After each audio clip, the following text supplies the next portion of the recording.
I love the sound of falling snow. There's something hypnotic about it, like watching lightning in slow motion. You don't control it. You don't predict it perfectly. It just happens, and when it does, everything feels quieter. This happened during winter break my sophomore year of college. I was 20, home alone for a little over a week. My parents had gone out of state, and I had the house to myself. I lived near Pine Ridge, a semi-rural area just outside Flagstaff, Arizona. Lots of trees. Lots of empty space. That night, snow wasn't even in the forecast. I remember checking the weather obsessively, like I always did in winter. Clear skies. Cold, but calm. I was sitting in my room reading when it started snowing out of nowhere, like someone flipped a switch. By the time I noticed, the ground was already covered. The streetlights outside looked hazy, blurred by thick flakes falling straight down. It felt wrong. Snow doesn't just appear like that. But at the same time, it felt inviting. Peaceful. Without thinking too much, I knew exactly what I wanted to do. Go for a walk. There was a secluded hiking trail about 10 minutes away by car. Hardly anyone used it in winter, especially at night. It wasn't officially closed, just forgotten. I grabbed my coat, gloves, and boots, and drove out there. The roads were already slick, but empty. When I parked, my headlights illuminated untouched snow stretching into the trees. No footprints. No tire tracks. Just white. The snowfall was heavy but peaceful. No wind. No animal sounds. No distant traffic. Just silence, broken only by my boots crunching as I stepped onto the trail.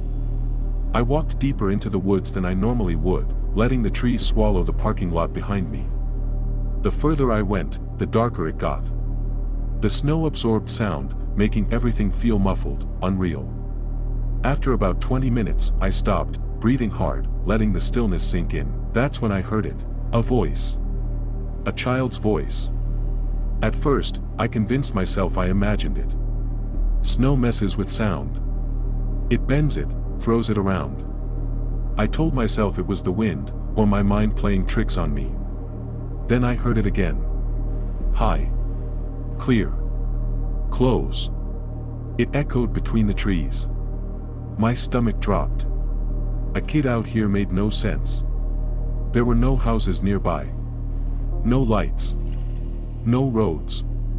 I slowly turned in a circle, scanning the darkness, but I couldn't see anyone. My heart was pounding so hard I could feel it in my throat. Then the voice spoke again. Up here. I tilted my flashlight upward, following the sound. A little boy, maybe 8 or 9 years old, was sitting on a thick tree branch at least 20 feet off the ground. He was bundled in winter clothes, his hood pulled tight, boots dangling freely. He was smiling down at me. That smile didn't feel right. It didn't reach his eyes. I froze, staring at him, trying to understand what I was seeing. Then I noticed something that made my blood run cold. There were no footprints around the base of the tree. None at all. The snow beneath him was perfectly smooth. Meaning he'd been there before it started snowing. Meaning he'd climbed that tree somehow, in the dark, during a snowstorm. I asked him how he got up there. My voice sounded small, weak. He tilted his head and said it was a secret. Then he stood up on the branch, arms stretched slightly for balance. "Watch this," he said. Before I could react, he leaned backward and fell. I screamed. The sound ripped out of me uncontrollably. He hit the ground with a sickening, hollow thud that made my knees buckle. For a split second, I was sure I had just watched a child die. Then he stood up. Slowly. Too smoothly. He brushed snow off his jacket, looked straight at me, and ran into the woods, laughing. Not crying. Not screaming. Laughing, high-pitched. Excited. I don't know why I chased him. Fear should have sent me running in the opposite direction, but my body moved before my brain caught up. I followed his footprints, heart racing, lungs burning, calling out for him to stop. The woods felt tighter now. The trees closer. The darkness heavier. Suddenly, something slammed into my back. Hard. I flew forward and hit the ground face first, the air knocked out of me. Pain exploded through my chest. Before I could move, weight pressed down on me. He was on top of me. Scratching. Clawing. His nails dug into my arms and face. He was screaming now, but not like a scared child. It was animalistic. Rage-filled. I kicked and twisted, managing to throw him off. He stumbled back, still laughing, blood smeared across his mouth. Then he turned and ran. I didn't chase him this time. I stayed there shaking, snow soaking through my clothes, until I could force myself to stand. Bleeding and disoriented, I followed my own footprints back toward the trailhead, terrified of hearing footsteps behind me.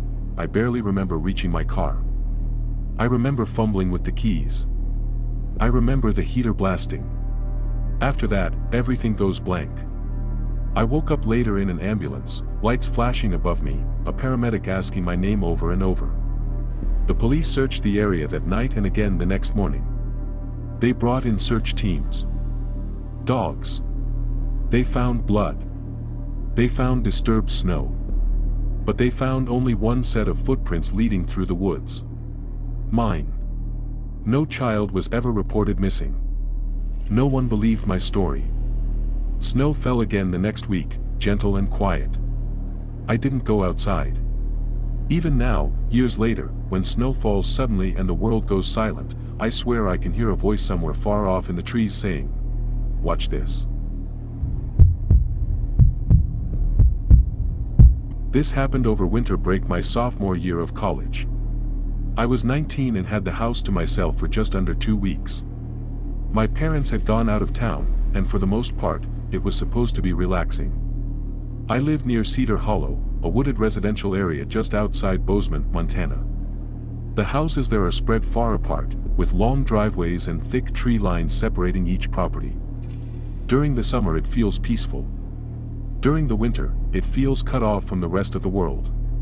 The second week I was alone, a massive snowstorm rolled in. The forecasts were calling it one of the worst storms of the season, and they weren't exaggerating. By the time I woke up that Saturday morning, nearly a foot of snow had already buried the ground, and it was still coming down hard. Plows couldn't keep up. By late afternoon, the roads were essentially useless. Cars were stranded, and the main highway had been shut down entirely.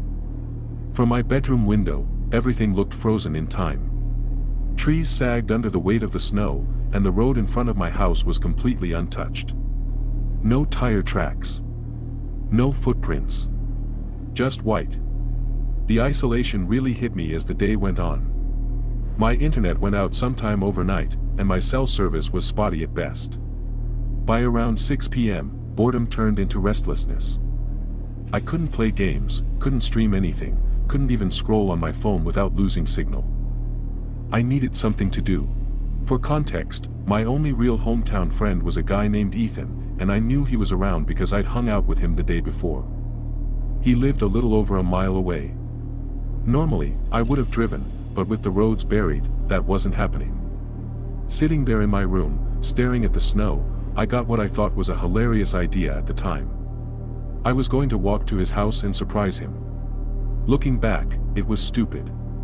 But I was 19, bored, and convinced it would make for a good story. I threw on my boots, grabbed a thick jacket, gloves, and a hat, and stepped outside. The snow had finally stopped falling, and the world felt eerily quiet. The streetlights cast a dull orange glow across the snow, making everything look unreal. My boots crunched loudly with every step, and my breath puffed out in white clouds. Other than that, there was nothing. No cars. No animals. No wind. The first part of the walk was actually peaceful. Almost calming. I followed the main road, slowly making my way toward Ethan's place. About halfway there, the houses thinned out completely. For a stretch of road nearly half a mile long, there was nothing but trees on both sides and a few empty lots buried under snow.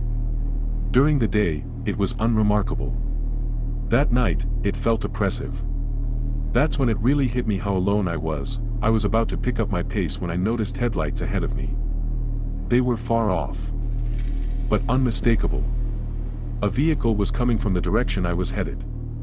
I stopped walking and watched as it slowly approached. It was a snowplow, moving cautiously along the road. Relief washed over me. At least someone else was out there. But then, without warning, the plow suddenly veered hard to the right. It didn't slide. It didn't drift. It sharply turned, as if the driver had intentionally yanked the wheel. The headlights disappeared into the trees. A dull, muffled crunch echoed through the woods. Then silence. My first thought was that the driver had crashed and needed help. Without thinking, I started running toward where I'd seen the lights vanish. The snow was deep, slowing me down, but adrenaline pushed me forward. It took a few minutes to reach the spot. Tire tracks cut sharply off the road and into the tree line. I followed them until I found the plow. It was exactly what I expected to see. The front end was smashed into a tree, metal bent inward. The headlights were still on. The engine was still running. I ran up to the driver's side, bracing myself to find someone injured. When I looked inside, the seat was empty. I stood there confused, shining my phone light into the cab. Maybe the driver had been thrown from the vehicle. Maybe they'd stumbled away. I checked around the plow, scanning the snow. There were no footprints. None leading away. I checked the passenger side. Empty. I pulled open the driver's door, thinking maybe they'd slumped down below the wheel. Nothing. It took a few seconds for it to sink in. The entire plow was empty. There was nowhere else someone could have been. The engine was still running. The lights were still on. And yet, whoever had been driving it was gone. A cold knot formed in my stomach. That's when I felt it. A sudden, overwhelming urge to leave. It wasn't a thought. It was instinct. Something deep in my gut telling me I shouldn't be there. I backed away from the plow and started walking back toward the road. I hadn't gone far when I heard a voice behind me. A man's voice. Yelling for help. It echoed through the trees, distorted by the snow. Every part of me wanted to turn around. That's why I came, after all. But every instinct I had was screaming at me to keep moving. I started running. As I ran, the voice called out again. Louder. Closer. Impossibly close. There was no way someone could have moved that fast through snow that deep. I didn't turn around. I didn't slow down. I ran the rest of the way to Ethan's house, lungs burning, heart pounding. When his mom answered the door, I must have looked insane. Covered in snow. Shaking. I told them everything. Ethan's dad called the police. By the time officers arrived, they told us something I'll never forget. They hadn't found any tire tracks on that road at all. No signs of a crash. No snowplow. Nothing. I stayed at Ethan's that night. I couldn't go back out there. Even now, when winter storms hit and the roads go quiet, I think about that night and wonder what would have happened if I had turned around.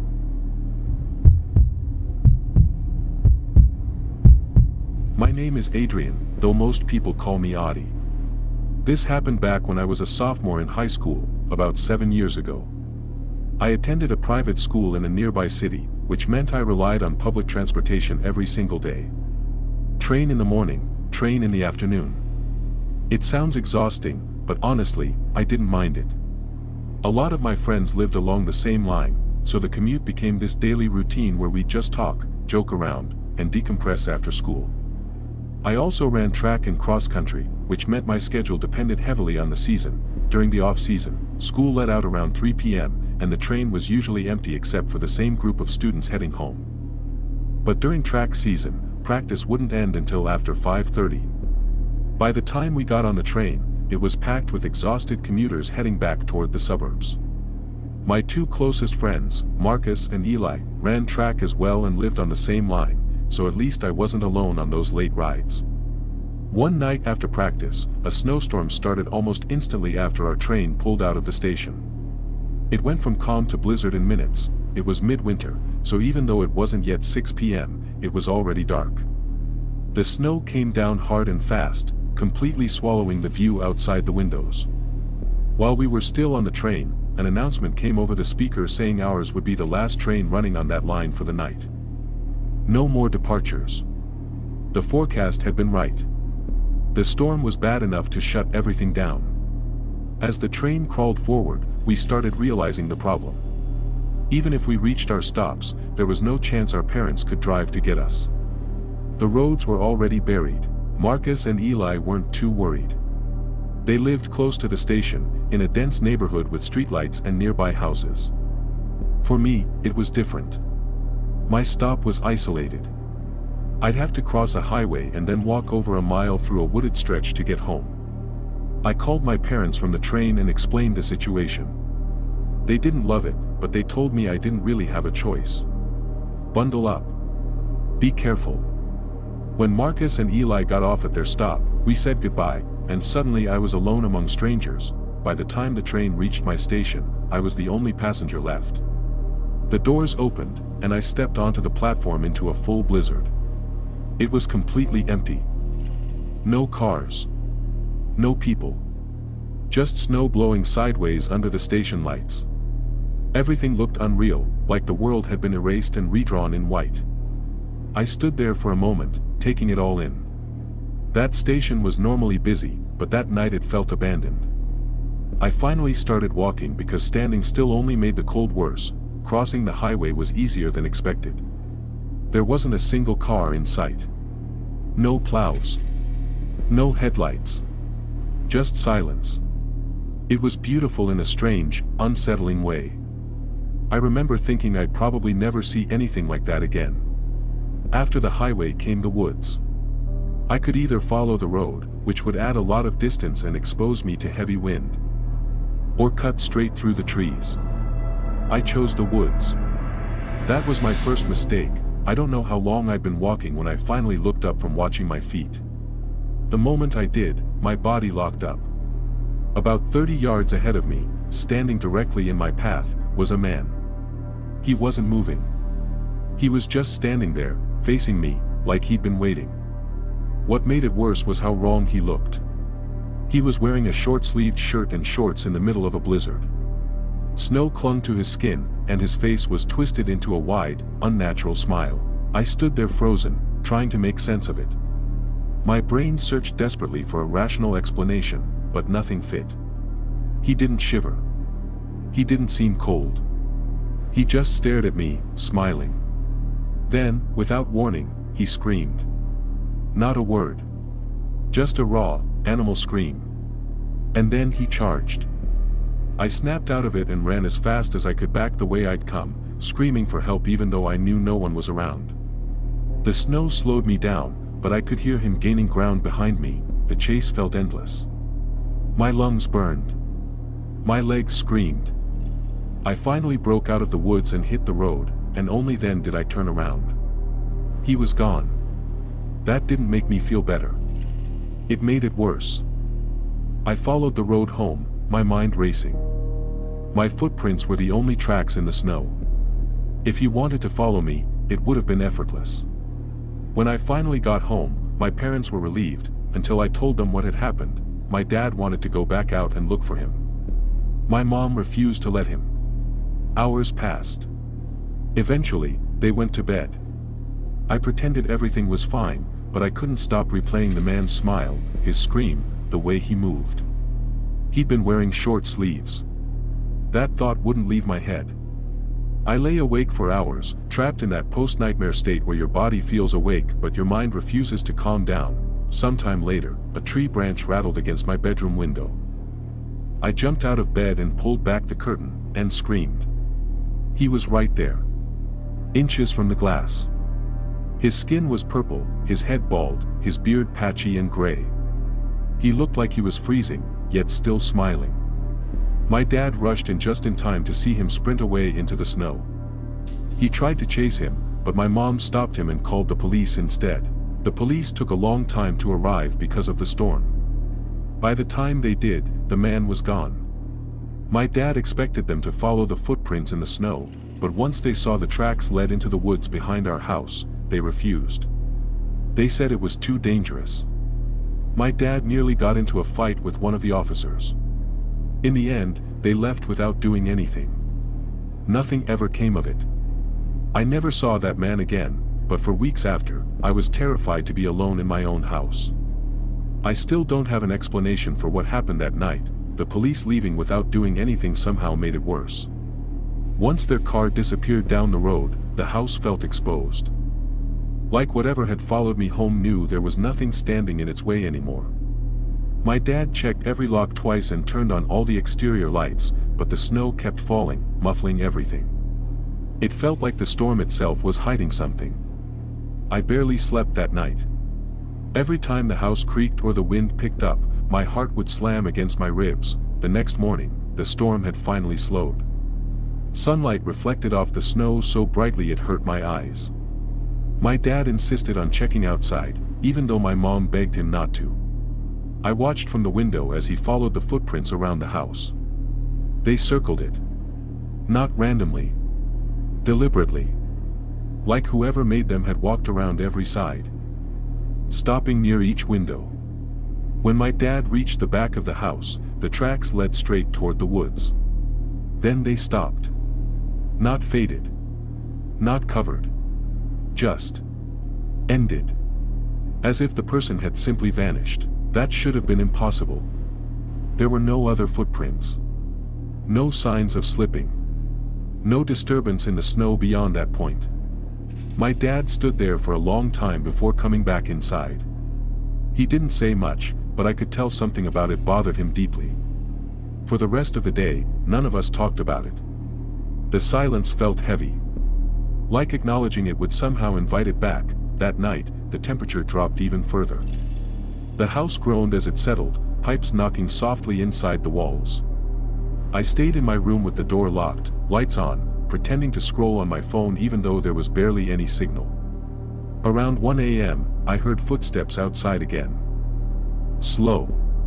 Crunching. Not circling this time. Stopping. Directly beneath my window. I didn't move. I didn't breathe. Minutes passed. Then I heard something worse. Fingernails scraping lightly against the siding of the house. Testing it. Exploring, I squeezed my eyes shut and waited for it to stop. Eventually, it did. The silence afterward was worse than the noise. I stayed awake until morning, too afraid to sleep. When daylight finally came, there were no new footprints. Just the old ones, partially filled with fresh snow. My parents talked about sending me to stay with relatives until the roads cleared. I agreed immediately. Before we left, my dad went out one last time. He walked the edge of the woods behind our house, scanning the trees. He didn't find anyone. But he did find something else. Hanging from a low branch near where the footprints ended was a single piece of fabric. Thin. Torn. Frozen stiff. It matched the color of the shirt the man had been wearing. My dad didn't show it to me.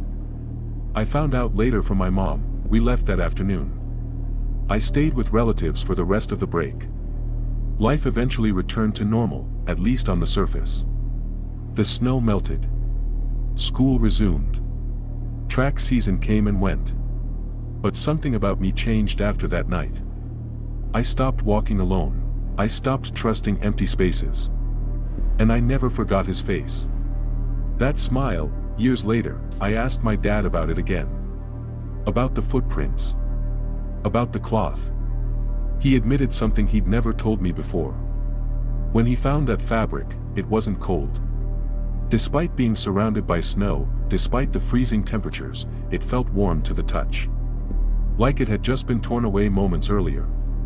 There were no reports of missing persons. No bodies found in the woods. No explanations. Sometimes, during heavy snowstorms, I still wake up with that same feeling. Like someone is standing just outside my window. Waiting. I don't look anymore. I don't need to. Because I know one thing for sure. Whatever that man was, he didn't freeze to death. And he didn't get lost. He found exactly where I lived, and I don't think I was the only one he followed home.